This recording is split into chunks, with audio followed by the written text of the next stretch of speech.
જામનગર શહેરમાં અનેક જોખમી જર્જરિત ઇમારતો આવેલી છે. મહાનગરપાલિકા દ્વારા ચોમાસા પહેલા જર્જરિત ઇમારતોનો સર્વે કરવામાં આવેલ.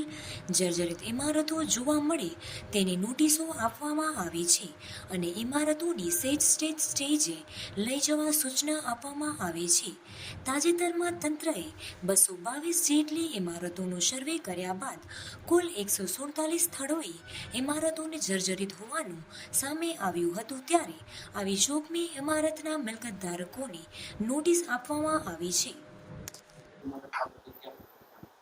જામનગર શહેરમાં દર વર્ષની માફક આ વખતે પણ પ્રી મોન્સૂનની કામગીરીના ભાગરૂપે ટાઉન પ્લાનિંગ શાખા દ્વારા કુલ 6 ટીમો બનાવી અને શહેરના જુદા જુદા વિસ્તારોમાં જે જર્જરિત કે ભયજનક ઇમારતો છે તેનો સર્વે હાલે ચાલુ છે.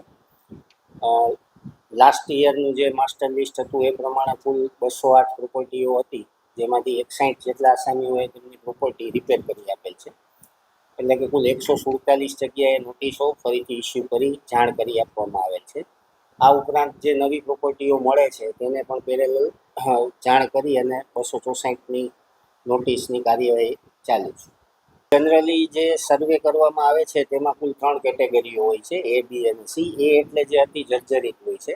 આ વર્ષે દર વર્ષે પણ આ જ પ્રક્રિયા ફોલો કરવામાં આવે છે કે એ કેટેગરીની જે પ્રોપર્ટીઓ મળી આવે તેને તાત્કાલિક એસ્ટેટની સાથે સંકલનમાં રહી અને તાત્કાલિક રીતે એનો જર્જરિત ભાગ દૂર કરવામાં આવે છે.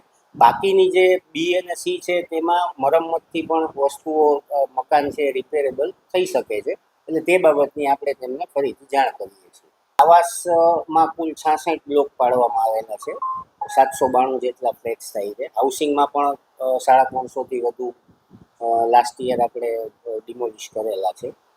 અને પ્રાઇવેટ પ્રોપર્ટીમાં પણ મેં આપને કહ્યું એમ કે 61 જેટલા આસામીઓએ તો રિપેર કરી આપેલા છે એમના જે જર્જરિત ભાગો છે, અને જેમને નથી કર્યા તેમને ફરીથી આ વર્ષે રીનોટિસ આપી અને ફરીથી જાણ કરવામાં આવેલી છે. લાંબા સમયથી જર્જરિતમાં મેં કહ્યું એમ કે મકાન માલિક છે એમાં કોઈ ભાડૂત કે મકાન માલિકના પ્રશ્નો હોય અને મરમ્મત મકાન ન થઈ શકતું હોય તેવા પ્રશ્નો વધારે પડતા જોવા મળે છે. અન્યથા તો લોકો પણ હવે જે કિસ્સાઓ બને છે તેને ધ્યાનમાં લઈ અને મહાનગરપાલિકા દ્વારા પ્રેસ નોટથી પણ અને મીડિયાના માધ્યમથી પણ આ મેસેજ પહોંચાડવામાં આવે છે કે પોતાના મકાનનો જે જર્જરિત ભાગ હોય તે રજિસ્ટર્ડ સ્ટ્રક્ચર એન્જિનિયર કે મહાનગરપાલિકાના રજિસ્ટર્ડ એન્જિનિયરની સલાહ લઈ અને તાત્કાલિક રિપેર કરે, જે મુજબ કાર્યવાહી થાય છે.